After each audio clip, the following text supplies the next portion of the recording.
Mr. Valenti is here. Thank you. When I heard they were going to have a listening session here at our parish about Voice of the Faithful, I went, and somebody asked me, why are you here?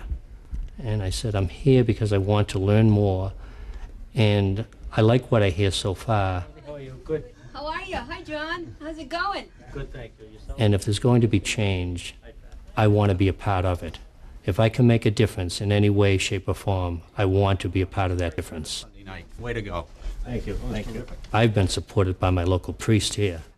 It really doesn't take much to support a victim, but what they've done is just let me know they care, they feel the pain that we went through. One big thing the parish did, and Voice of the Faithful was a part of, it came from the parish, but we played a part in it, was that we got these postcards that had each priest, their picture on it, and we distributed them throughout the whole parish, and people got them, put the messages of support on them. They were presented to those priests in a big basket, and they were just messages. You know, same thing, hang in, we're with you 100%, we know you're a priest of integrity, we love you, things like that. And we know that meant so much to those priests. Voice of the Faithful are conscious that they have power in numbers. At their first convention this year, 4,500 representatives met to discuss the crisis.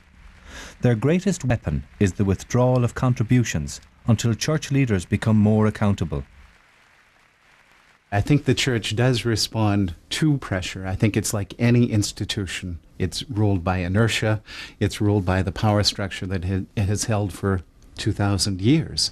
So to make a change in that, you really have to come as an organized group. I think the Voice of the Faithful's primary objective is to get enough of us gathered so that we can speak with some clout. Some people have, stopped giving until the cardinal is removed or resigns. There's the cardinal's appeal each year. I think our goal this year was 17 million to run all of the inner city and charitable agencies and hospitals and inner schools and so forth, and the administration of the diocese. If they end up with 8 million, they're going to be fortunate. The only way that we are going to have our voices heard, not the only way, but a very powerful way, is through our pocketbooks. So you know what? I haven't put a cent in the basket since January. But I'm going to support my church. I'll pay the heating bill. I'll support my school, the Catholic school. I'll do it in other ways. I will give directly to Voice of Compassion for the charities in Boston. And there's an extraordinary opportunity here for the church, too. I run a small business, financial investigations, along with a night job. And if a client of mine who cared deeply about my product and was interested in my succeeding came to me and said, what can I do to help you over a rough spot?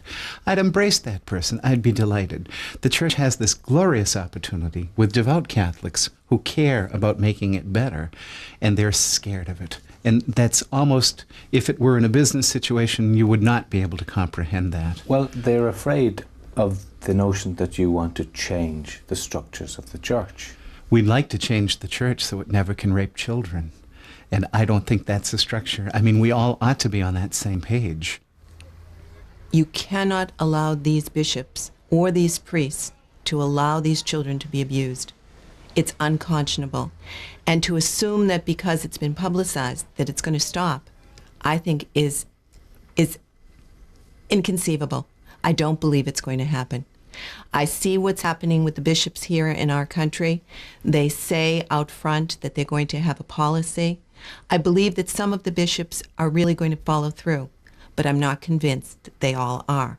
I think it is an attempt to pacify us once again, to let us fall into complacency once again, and to let the abuse occur once again.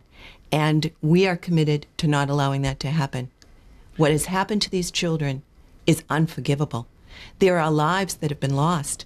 I mean, these young children, 6 and 7 years old, into drugs, into alcohol, suicide. Children, perfectly healthy children. And these priests, whom families trusted, ruined their lives. It's not to be tolerated ever again. Stop cardinal law! Cardinal law must go!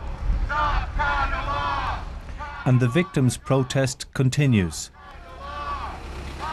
Cordoned off by police, they wait for the Cardinal to leave the cathedral, perhaps for the last time. Bernard Law's integrity and position as Cardinal in Boston has come under intense pressure this week.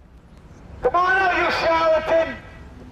The release of new documents implicate him in the cover-up of gross acts of moral depravity by clergy involving sex, drugs and physical violence. But even the departure alone of one of the princes of the Church will not deter Voice of the Faithful from continuing to demand radical change in the structures of the Roman Catholic Church. Here he comes! Here he comes!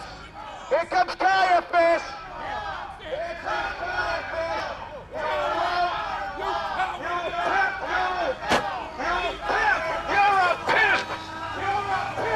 You coward, you hypocrite!